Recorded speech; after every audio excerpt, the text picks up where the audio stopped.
Welcome to an Achieving Science video. This video is all about rate of reaction and the effect of surface area.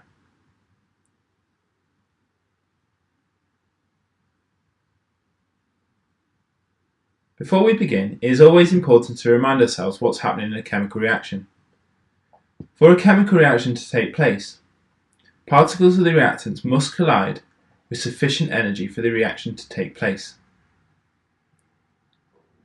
Now in this video we're going to go through surface area, so it's important to go through some examples of how to calculate surface area. So let's go through an example. To go through the example, let's choose a simple shape. Let's choose a cube. Let's make the height 5 centimeters, the width 5 centimeters, and the depth also 5 centimeters. Now let's try and calculate the surface area of this cube. First of all, you take one face. Let's take the face in front of us. We have a height of 5 centimeters and a width of 5 centimeters. Therefore, the face has an area of 25 centimeters squared. Now, as you move around this cube, you can see that actually every single face is identical. In total, there are 6 identical faces, and therefore we can multiply 6 by 25 to work out this 150 centimeters squared surface area for this cube. Now let's choose a different one. Let's make the height 4 centimeters, the width also 4 centimeters, and the depth also 4 centimeters. See if you can work out the surface area of this cube.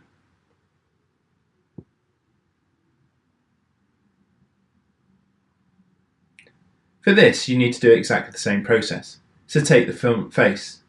Its height is 4 centimeters, its width is 4 centimeters, and therefore its surface area is 16 centimeters squared.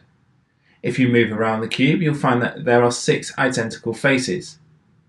Therefore, you can multiply 6 by 16 to work out that the surface area of this cube is 96 centimeters squared. So within this video, we need to look at how surface area affects the rate of a chemical reaction. For this, it's good to think about sugar, for instance. We experience sugar in very many different forms. We can see sugar as sugar cubes. We can buy granulated sugar, we can buy caster sugar, and we can purchase also icing sugar, all of which is identical. The only difference is that some of the sugar is being broken down into smaller pieces, i.e. the icing sugar has very fine pieces. This means that if we had 1 kilogram of each of these types of sugar, the icing sugar would in actual fact have the largest surface area. This is due to its fine powdery form.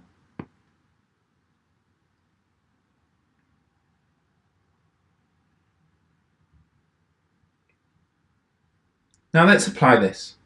Let's apply this to a chemical reaction, because we can do the same with chemicals. Let's again choose an example. An example chemical reaction would be the reaction between magnesium and hydrochloric acid. Now we can get magnesium in many different forms. In the classroom you'll find that magnesium comes as a ribbon. As it comes in a ribbon, we could actually break that ribbon up into smaller chips. We could also break that up and crush it up into a powder and make magnesium powder. And therefore we can get 3 different forms, all of which have an increasing amount of surface area as we break the pieces down into smaller and smaller pieces. Therefore, in this example, we have the magnesium ribbon has the smallest surface area, and the magnesium powder would have the largest surface area.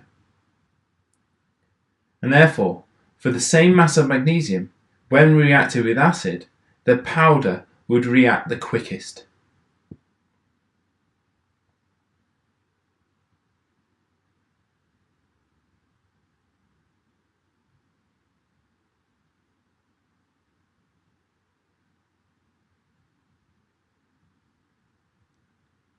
So from this we can draw a conclusion.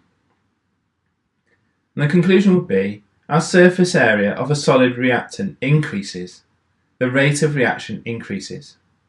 This is because more particles are exposed to the other reactant.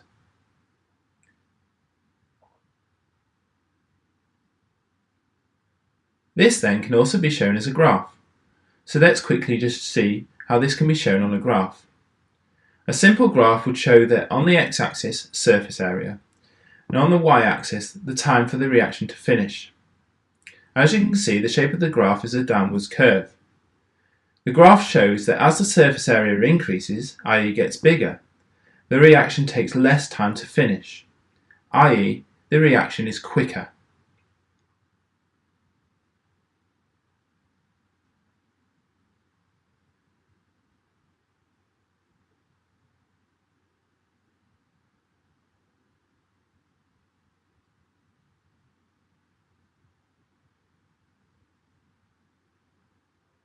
Let's now use this to calculate rate of reaction. Rate of reaction can be calculated using an equation, whereby rate of reaction equals the rate of reactant being used, or the product being formed, divided by time. We can also use this calculation to then use the answers to produce a rate of reaction graph. Let's now have a look at an example of a rate graph. As you can see, the graph is made up of two lines, a red line and a black line. Time goes along the x-axis and the amount of product formed goes on the y-axis. The red line shows a small surface area and the black line shows a large surface area.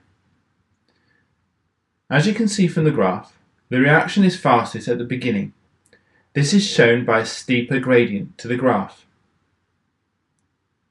As the reaction takes place, eventually the reaction begins to slow down. This is shown by the gradient of the graph beginning to reduce. And then eventually the reaction will finish. And this is shown by all of the product being formed and the line at the top becoming flat. This graph then shows that the greater the surface area of the reactant, the quicker the reaction finishes.